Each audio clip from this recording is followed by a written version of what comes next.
ओम उमा महेश्वराय नमः। आप सभी का हमारे YouTube चैनल पर हार्दिक स्वागत है। आज अमावस्या पर आइए सुने अमावस्या और पूर्णिमा दो बहनों की पावन कथा। एक राज्य में एक राजा और एक रानी रहते थे, जिनकी 4 संतानें थीं, 2 लड़के और 2 लड़की। एक लड़की का नाम पूर्णिमा तथा दूसरी लड़की का नाम अमावस्या था। पूर्णिमा घर के कामों में निपुण थी और घर का पूरा काम करती थी और भगवान की पूजा अर्चना भी किया करती थी। इसके अतिरिक्त वह गौ माता की सेवा भी किया करती थी। और उसकी दूसरी बहन अमावस्या ना ही घर का कोई काम करती थी और ना ही भगवान की पूजा अर्चना करती थी और ना ही गौ माता की सेवा करती थी। पूर्णिमा सर्वगुण संपन्न थी, फिर भी राजा और रानी अपने दोनों बेटों तथा पुत्री अमावस्या को ही प्यार किया करते थे और वह पूर्णिमा से प्यार नहीं करते थे, उसके साथ भेदभाव करते थे। राजा के चारों पुत्र और पुत्री धीरे धीरे बड़े हो रहे थे। जब वे बड़े हो गए, राजा ने अपने दोनों पुत्रों का विवाह योग्य कन्याओं के साथ करा दिया। इसके बाद रानी ने राजा से कहा कि अब दोनों पुत्री विवाह के योग्य हो गई हैं और इन दोनों का विवाह भी करा दो। लेकिन पुत्री अमावस्या का विवाह किसी बड़े खानदान में कराना और पूर्णिमा का विवाह किसी गरीब परिवार में कराना, क्योंकि पूर्णिमा को केवल भगवान की पूजा पाठ करना ही पसंद है और गाय की सेवा करना पसंद है। अब रानी ने राजा को दोनों पुत्रियों का रिश्ता तय करने के लिए भेज दिया। राजा ने अपने पड़ोसी राज्य में जाकर वहां के राजा के पुत्र से अमावस्या का रिश्ता तय कर दिया और वहीं पास के गांव में जाकर एक गरीब परिवार के लड़के से पुत्री पूर्णिमा का रिश्ता भी तय कर दिया। ये सारी बात जाकर राजा ने अपनी रानी से बताया तो रानी ये सोचने लगी कि अब देखते हैं कि भगवान इसकी मदद कैसे करते हैं। ये बहुत पूजा पाठ करती है और भगवान में मगन रहती है। पूर्णिमा का भाई उसकी भाभी पूर्णिमा से बहुत प्यार करते हैं, क्योंकि पूर्णिमा उनके घर के कामों में उनका साथ देती है और कामों में उनका हाथ बटाती है। और यही उनकी दूसरी बहन अमावस्या उन पर अपना रोब जमाती है और घर का कोई कार्य नहीं करती। कुछ समय बीत जाने के बाद दोनों पुत्रियों का विवाह हो जाता है। राजा और रानी विवाह के बाद अपनी दोनों पुत्रियों को विदाई देते हैं। विदाई देते समय राजा और रानी पुत्री अमावस्या को बहुत सारा धन और दौलत देकर विदा करते हैं और पूर्णिमा को कुछ भी नहीं देते, खाली हाथ अपने घर से विदा करते हैं। इसके बाद दोनों बहनें अपने अपने ससुराल को चली जाती हैं। कुछ दिन बीत जाते हैं और एक दिन अमावस्या अपने घर पर शिव जी की कथा रखती है, जिसमें वह सभी गांव वाले को निमंत्रण देती है और अपनी बहन पूर्णिमा को नहीं बुलाती। जब गांव की सभी औरतें अमावस्या के यहाँ जाती हैं तो वहाँ का सब दृश्य पूर्णिमा अपने घर के दरवाजे के बाहर बैठकर देख रही होती है। तब वहाँ से गुजर रही औरतें पूर्णिमा से कहती हैं कि तुम्हारी बहन के यहाँ शिव जी की कथा रखी है, क्या तुम नहीं चलोगी? पूर्णिमा ने कहा, मुझे निमंत्रण नहीं आया, मैं नहीं जा सकती। सभी गांव की औरतों ने पूर्णिमा से कहा, बुलाया नहीं तो क्या हुआ, भगवान शिव की कथा है, तुम हमारे साथ चलो। गांव की सभी औरतों की बात मानकर पूर्णिमा भी उनके साथ भगवान शिव की कथा में अमावस्या के घर चली जाती है। जब अमावस्या की नज़र पूर्णिमा पर पड़ती है तो वह कहती है कि तुम यहाँ कैसे चली आई, मैंने तो तुम्हें बुलाया नहीं था। खैर कोई बात नहीं, अब तुम आ ही गई हो तो चुपचाप बैठी रहना। और ये कहते हुए अमावस्या ने पूर्णिमा की गरीबी का भी मजाक उड़ाया। पूर्णिमा की आंखों में आंसू आ गए और रोते रोते मन ही मन में पूर्णिमा भगवान शिव से विनती करती है हे भगवान, क्या पूजा पाठ करना गलत है? गौ माता की सेवा करना गलत है? आखिर मेरी गलती क्या है? आप मुझ पर अपनी कृपा दृष्टि कब बनाएंगे? पूर्णिमा बार बार भगवान शिव से यही कहती रहती है। इतने में शिव कथा पूरी हो जाती है और अमावस्या भगवान का प्रसाद बांटने लगती हैं। वह सभी लोगों को प्रसाद देती है, लेकिन पूर्णिमा को वहाँ प्रसाद नहीं देती। पूर्णिमा बिना प्रसाद के ही अपने घर लौट जाती है। रास्ते में वो ये सोचते हुए चलती है कि यदि बच्चे उससे कथा का प्रसाद मांगेंगे तो वह उन्हें क्या जवाब देगी। उसने सोचा था कि वह अपने मायके, अपने भाई और भौजाई के यहाँ जाएगी और वहाँ जाते हुए बच्चों के लिए कुछ लेकर जाएगी। ऐसा सोचते हुए वह अपने घर वापस लौट आई। घर वापस लौटकर आने के बाद वह अपने पति और बच्चों से कहती है कि वह अपने मायके जा रही है। पति ने कहा ठीक है, और कुछ समय के बाद पूर्णिमा अपने मायके के लिए रवाना हो गई। चलते चलते रास्ते में एक चबूतरा आया जिस पर तुलसी का पौधा लगा था। उस चबूतरे पर एक बूढ़ी अम्मा बैठी हुई थी।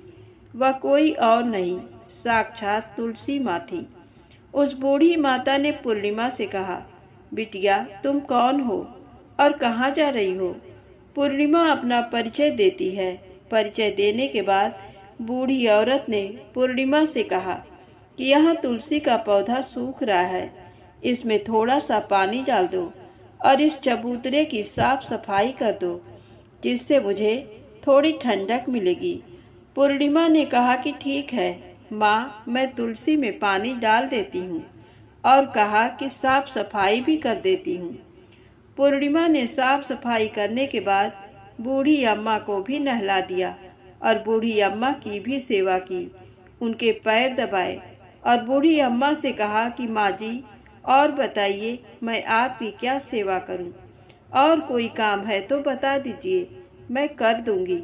बूढ़ी अम्मा ने कहा, कुछ नहीं, अब तुम जाओ और वापस जाते समय मुझसे मिलते हुए जाना। पूर्णिमा ने बूढ़ी अम्मा से कहा, ठीक है माँ, मैं जाती हूँ, वापस आते वक्त आपसे मिलते हुए जाऊंगी। कुछ समय आगे चलने के बाद एक शिव मंदिर आया। वहाँ पर उसे एक बूढ़े बाबा मिले जो मंदिर के बाहर बैठे हुए थे। वह कोई और नहीं, साक्षात भोलेनाथ थे। उन्होंने पूर्णिमा से कहा कि कहाँ जा रही हो, तुम कौन हो? तब पूर्णिमा ने अपना परिचय दिया और फिर उस बूढ़े बाबा ने पूर्णिमा से कहा, इस चबूतरे की और इस मंदिर की सफाई कर दो। तब पूर्णिमा ने मंदिर की और चबूतरे की साफ सफाई कर दी और वहाँ पर पूजा पाठ अर्चना भी की। और साफ सफाई पूजा अर्चना करने के बाद उन्होंने बूढ़े बाबा को भी नहला दिया और उनसे कहा कि बाबा और कोई काम हो तो बताइए।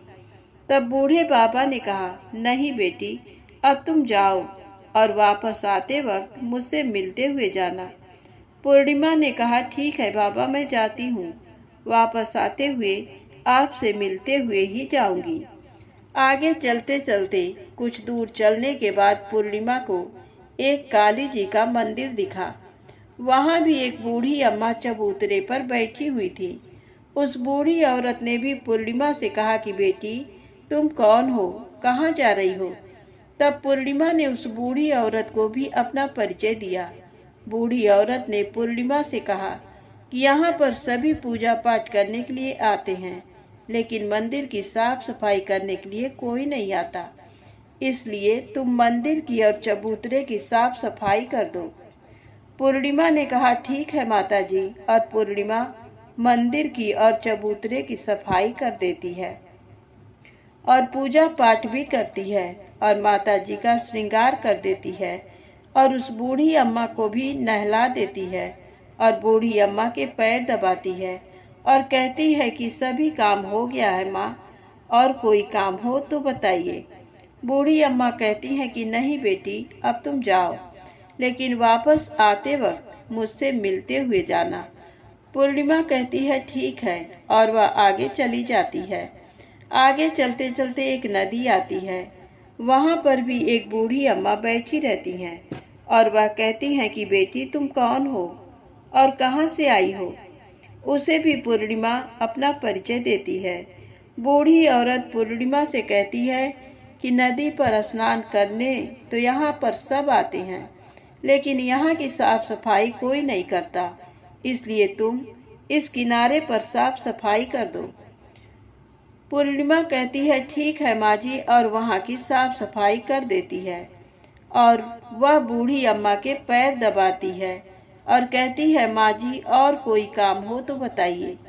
बूढ़ी औरत कहती है कि कुछ नहीं बेटी तुम जाओ, लेकिन वापस आते वक्त मुझसे मिलते हुए जाना। और वहाँ नाव में बैठकर नदी के दूसरे किनारे पहुँच जाती है और वहाँ अपने मायके के घर पहुँच जाती है। वहाँ पर पूर्णिमा के भाई और भाभी उसे देखकर बहुत खुश हो जाते हैं और वे पूर्णिमा की बहुत खातिरदारी करते हैं और उससे बहुत सारी बातें करते हैं और कहते हैं कि बच्चों को भी साथ में लेकर आती तो बहुत अच्छा होता। अब कुछ समय के बाद पूर्णिमा ने वापस अपने ससुराल जाने को कहा तो उसकी भाभी ने उसके लिए एक साड़ी दी और थैलों में बच्चों के लिए कपड़े और खाने पीने की कुछ चीजें रख दी और कहा कि तुम बहुत दिनों के बाद आती हो। और पूर्णिमा की भाभी ने ये थैला पूर्णिमा के हाथ में दे दिया और कहा कि जाओ और जल्दी वापस आना। इसके बाद पूर्णिमा वहाँ से अपने ससुराल के लिए रवाना हो गई और उसी नदी के किनारे पहुंची और नाव में बैठकर दूसरे किनारे पर उतर गई। वहां पर उतरने के बाद वहां पर उसे वही बूढ़ी अम्मा मिली जो साक्षात गंगा मैया थी। उस बूढ़ी अम्मा ने पूर्णिमा को एक थैला दिया और कहा कि इसे तुम अपने घर जाकर ही खोलना। उन्हें लेकर पूर्णिमा वहां से रवाना हुई। आगे कुछ दूर चलने पर काली माँ का मंदिर आया। वहां पर काली माँ बूढ़ी माँ के रूप में विराजमान थी। उसने कहा आ गई बेटी पूर्णिमा। पूर्णिमा ने कहा हाँ माँ जी मैं आ गई। तो काली माँ ने उसे एक थैला दिया और कहा तुम ये थैला अपने घर जाकर खोलना। अब पूर्णिमा के पास 3 थैले हो गए थे। तीनों थैली लेकर पूर्णिमा आगे बढ़ी। कुछ दूर जाने पर शिव जी का मंदिर आया, जहाँ बूढ़े बाबा के रूप में शिव जी स्वयं विराजमान थे। बूढ़े बाबा ने कहा पूर्णिमा तुम वापस आ गई। पूर्णिमा ने कहा हाँ बाबा मैं वापस आ गई। बूढ़े बाबा ने भी पूर्णिमा को एक थैला दिया और कहा कि ये थैला तुम घर जाकर ही खोलना। पूर्णिमा ने कहा ठीक है। अब पूर्णिमा के पास 4 थैले हो गए। पूर्णिमा एक साड़ी में चारों थैलों का एक गट्ठर बना ली और सर पर रखकर वहां से रवाना हो गई। कुछ दूर जाने के बाद उसे तुलसी माँ बूढ़ी औरत के रूप में मिलती हैं और कहती हैं पूर्णिमा तुम आ गई। पूर्णिमा कहती है हाँ माँ जी मैं आ गई। वह बूढ़ी औरत भी उसे एक थैला देती है और कहती है कि ये थैला तू अपने घर जाकर ही खोलना। पूर्णिमा कहती है ठीक है माँ जी। अब पूर्णिमा के पास 5 थैले हो गए थे। पूर्णिमा वहां से रवाना हुई तो वापस अपने घर पहुंच गई। पूर्णिमा ने थैले को नीचे रखा और सबसे पहले अपने मायके का थैला खोलकर देखने लगी। उसमें बच्चों के लिए अच्छे अच्छे कपड़े और खाने पीने की चीजें थीं और उसमें कुछ गहने भी थे। पूर्णिमा ने कपड़े अपने बच्चों को दे दिए और खाने पीने की चीजें भी बच्चों को दे दी। बच्चे ये सब पाकर बहुत खुश हुए। पूर्णिमा ने दूसरा थैला खोला जो उसे गंगा माँ ने दिया था। उसमें ढेर सारे हीरे जवाहरात सोना चांदी थे। इसके बाद अब पूर्णिमा ने तीसरा थैला खोला जो उसे काली माता ने दिया था। उसमें बहुत सारा सोना श्रृंगार का सामान भरा हुआ था। इसके बाद पूर्णिमा ने चौथा थैला खोला जो उसे भगवान शिव ने दिया था। उसमें बहुत सारा धन संपत्ति भरा हुआ था और बहुत सारी खुशियां भरी हुई थी। इसके बाद अब पूर्णिमा ने 5वां थैला खोला जो उसे तुलसी माँ ने दिया था। उसमें चावल दाल और 7 प्रकार की खाने की चीजों से भरा हुआ था। अब पूर्णिमा के घर में किसी भी चीज की कमी नहीं थी। उसका घर धन धान्य से भरा हुआ था और परिपूर्ण था। अब पूर्णिमा और उसका परिवार सुख में जीवन व्यतीत करने लगा। अब पूर्णिमा के मन में विचार आया कि क्यों न शिव जी की कथा कराई जाए, और शिव जी की कथा में एक कार्यक्रम रखा। पूर्णिमा ने गांव के सभी लोगों को निमंत्रण दिया और घर घर जाकर सभी लोगों को बुलाया। पूर्णिमा अपनी बहन अमावस्या के घर भी गई और अमावस्या को भी शिव जी की कथा के लिए उसने अपने घर पर बुलाया।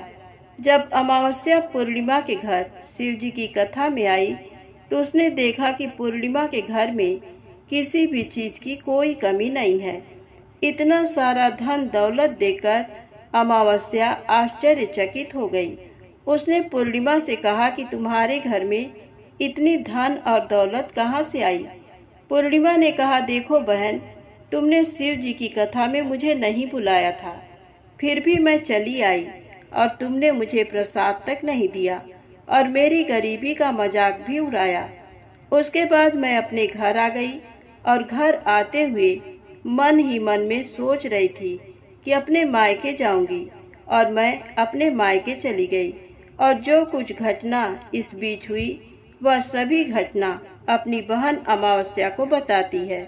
तो अमावस्या कहती है कि तुम भी मुझे प्रसाद मत दो और मुझे डांट लो, लेकिन पूर्णिमा ने कहा कि ये तो भगवान का प्रसाद है, मैं तो सबको दूंगी और तुम्हें भी दूंगी।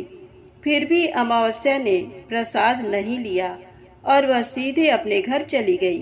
घर जाकर अपने बच्चों से कहकर वह अपने मायके जाने के लिए तैयार हो गई और मायके के लिए निकल गई। उसे भी रास्ते में चलते चलते तुलसी माँ मिली, जो चबूतरे पर बूढ़ी माँ के रूप में बैठी हुई थी। बूढ़ी माँ ने अमावस्या से कहा कि बेटी, कौन हो तुम और कहाँ जा रही हो? अमावस्या ने अपना परिचय दिया और बूढ़ी माँ ने कहा, बेटी, ये तुलसी का पौधा सूख रहा है, इसमें थोड़ा सा पानी डाल दो और इस चबूतरे की साफ सफाई कर दो। इस पर अमावस्या ने कहा, बुढ़िया, तुझे दिखाई नहीं दे रहा कि मैंने इतनी महंगी साड़ी पहन रखी है, ये गंदी हो जाएगी। ऐसा कहकर वहां से आगे चली गई। आगे जाने पर उसे भगवान शिव मिले। भगवान शिव से भी उसने यही बात कही। आगे जाने पर उसे काली माँ मिली। काली माँ से भी उसने यही सारी बातें कही। आगे जाने पर उसे गंगा माता मिली। गंगा माता को भी उसने यही जवाब दिया और ऐसा कहकर वह आगे चली गई। इसके बाद अमावस्या जब नाव में बैठने लगी तो उसे नाव में फूलों की जगह कांटे भरे थे, जो उसके पैरों में चुभ रहे थे। किनारे पर उतरकर वह अपने मायके चली गई। जब वहां उसे उसकी भाभियों ने तथा भाइयों ने देखा तो मन ही मन में कहने लगे कि काम की न काज की, 2.5 मन अनाज की। अब आ ही गई हो तो ठीक है। पूर्णिमा तो हमारे कामों में हाथ बटाती थी, ये कोई काम करेगी तो नहीं। अब उन्होंने खाना बनाया और खा पीकर सभी सो गए। अमावस्या जब सुबह उठी और अपनी भाभियों से कहा कि मैं अपने ससुराल जा रही हूँ। उन्होंने कहा कि ठीक है, जाओ। अमावस्या बोली, पूर्णिमा को तो तुमने एक थैला दिया था और मुझे कुछ नहीं दोगे? तो भाई और भाभी ने कहा कि तुम घर जाओ, थैले तुम्हारे घर पहुंच जाएंगे। फिर अमावस्या वहां से निकल गई और नदी के किनारे पर पहुंची। वहां गंगा मैया बूढ़ी औरत का रूप धारण करके बैठी हुई थी। बूढ़ी माँ ने कहा, आ गई बेटी? तो उसने कहा, हाँ, मैं आ गई। अमावस्या ने कहा, तुमने पूर्णिमा को एक थैला दिया था और मुझे नहीं दोगी क्या? बूढ़ी अम्मा ने कहा, तुम घर जाओ, थैले तुम्हारे घर पहुंच जाएंगे।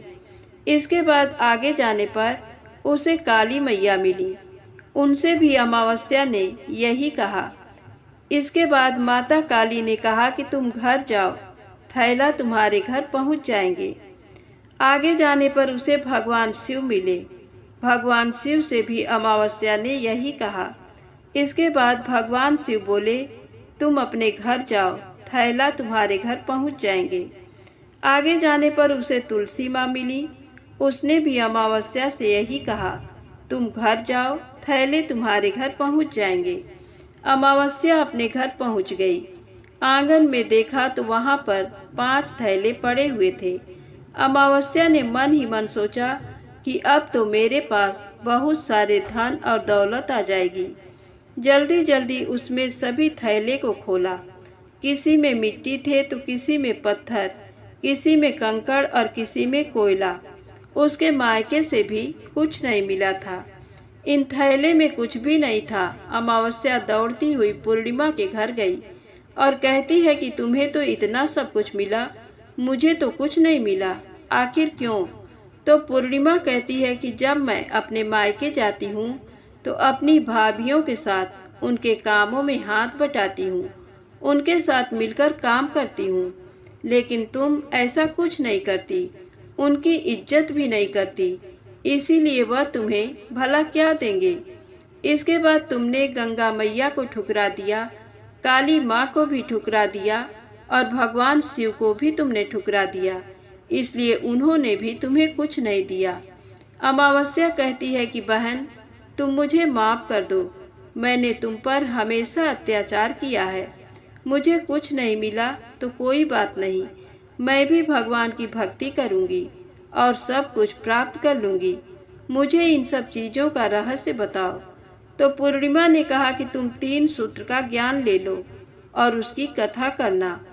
पहले सूत्र में दया मांगना और दूसरे सूत्र में कथा मांगना और तीसरे सूत्र में 108 बार नमः शिवाय का जाप करना। भगवान ने ये 3 सूत्र दिए हैं, इनको अपने हृदय में बसा लेना। मैंने भी ये 3 सूत्र अपने जीवन में अपनाए थे और सच्चे मन से भगवान की भक्ति पूजा पाठ की थी। फिर भगवान ने मुझे ये सब कुछ दिया और तुम्हारे पास जो कुछ था वह भी सब खत्म हो गया। इसके बाद अमावस्या अपने घर गई और भगवान की पूजा पाठ करने लगी। भगवान शिव से उसने माफ़ी मांगी और गौ माता की सेवा भी की और दूसरों की मदद भी करने लगी। तो प्रेम से बोले, अमावस्या माता की जय हो।